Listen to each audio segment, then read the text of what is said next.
جب کسی طاقتور کو اس کے جرم کی سزا نہیں دی جاتی تو اس کی سزا پورے سماج پر تقسیم ہو جاتی ہے۔ برائی ڈھونڈنے کا شوق ہے تو آئینے کا استعمال کیجیے، دوربین کا نہیں۔ آپ کے 3 چہرے ہوتے ہیں، پہلا وہ جو آپ دنیا کو دکھاتے ہیں، دوسرا وہ جو آپ اپنے گھر والوں کو دکھاتے ہیں، اور تیسرا وہ جو آپ کسی کو بھی نہیں دکھاتے، وہ آپ کا اصل چہرہ ہوتا ہے۔ ہر طوفان تباہی کرنے نہیں آتا، کچھ طوفان ہمارے راستے میں پڑی رکاوٹیں صاف کرنے کے لیے آتے ہیں۔ جن رشتوں کو اللہ تعالی عز و جل نے انسان کے سکون کے لیے بنایا ہے، آج کل لوگ انہی رشتوں کے ساتھ چالاکیاں اور مکاریاں کرتے ہیں اور روتے پھرتے ہیں کہ ہماری زندگی میں سکون نہیں۔ چیزوں کو استعمال کریں، رشتوں کو نہیں۔ جس عورت کے پاس اچھا سلیقہ ہے اسے خاموش رہنا چاہیے، کیونکہ اس کی خوش اخلاقی عاشقوں کو جنم دیتی ہے۔ عورت کی عزت کیا شے ہوتی ہے، یہ بیٹی کا باپ بن کر ہی پتہ چلتا ہے۔ کوئی بھی انسان پوری دنیا کے لیے نہیں جیتا، بلکہ وہ کچھ خاص لوگوں کے لیے جیتا ہے جو اس کی ساری دنیا ہوتے ہیں۔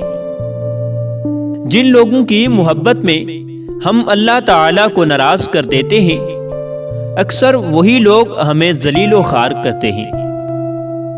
زندگی کے سفر میں ہر کوئی شجر سایہ دار نہیں ہوتا، لہذا توقعات ایک حد تک رکھا کریں، ورنہ امیدیں ٹوٹنے پر وجود ریزہ ریزہ ہو جاتا ہے۔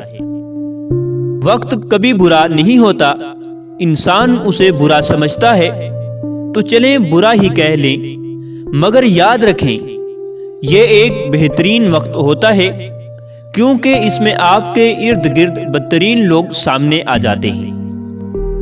جس شخص سے حد سے زیادہ محبت ہو، اسی سے اتنی نفرت بھی ہو سکتی ہے، کیونکہ خوبصورت شیشہ جب ٹوٹتا ہے تو خطرناک ترین ہتھیار بن جاتا ہے۔ رشتے موتیوں جیسے ہوتے ہیں، اگر گر بھی جائیں تو ذرا سا جھک کر اٹھا لینے چاہیے۔ رشتہ تو وہی ہوتا ہے جو دونوں طرف سے نبھایا جائے، یک طرفہ سینکنے سے تو روٹی بھی ٹھیک نہیں بنتی۔ میں نے 2 طرح کے لوگوں سے دھوکہ کھایا ہے، ایک وہ جو میرے اپنے تھے، دوسرے وہ جو میرے بہت اپنے تھے۔ تکلیف کے دوران ہنسنے کی کوشش ہے، مگر دیکھا جائے تو دراصل ہنسنا تکلیف سے زیادہ تکلیف دہ ہے۔ منزل پانا تو بہت دور کی بات ہے، غرور میں رہو گے تو راستہ بھی نہیں دیکھ پاؤ گے۔ غرور کرنا چھوڑ دیں اور جھکنا سیکھ لیں، کامیابی آپ کے قدم چومے گی، کیونکہ اللہ تعالی عز و جل کو عاجزی بہت پسند ہے۔ خوبصورتی تو ختم اور تبدیل ہو جاتی ہے، لیکن سیرت نہ تو ختم ہوتی ہے اور نہ ہی تبدیل۔ سنیں، عبادت کرتے ہیں لیکن لوگوں کو تکلیف بھی دیتے ہیں، صدقہ و خیرات کرتے ہیں مگر ان پہ احسان بھی جتلاتے ہیں۔ اپنی نیکیاں ایسے برتن میں جمع مت کریں جس میں سوراخ ہو۔